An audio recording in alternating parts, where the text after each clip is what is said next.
My son is gay, no?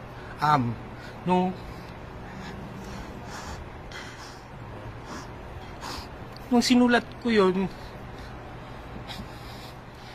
hindi niya pa sinasabi sa amin.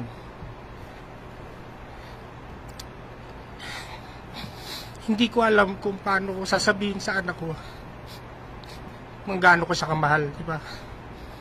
And I know, hindi naman ako masyubis eh. Pero I think, para sabihin ko to now,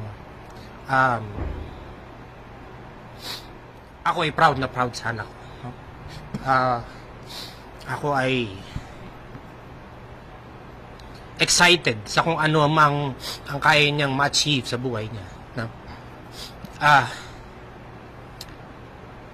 Parang ano eh, para siyang, minsan inisip ko, it's how life parang gives you hints of magic sa here and there, di ba?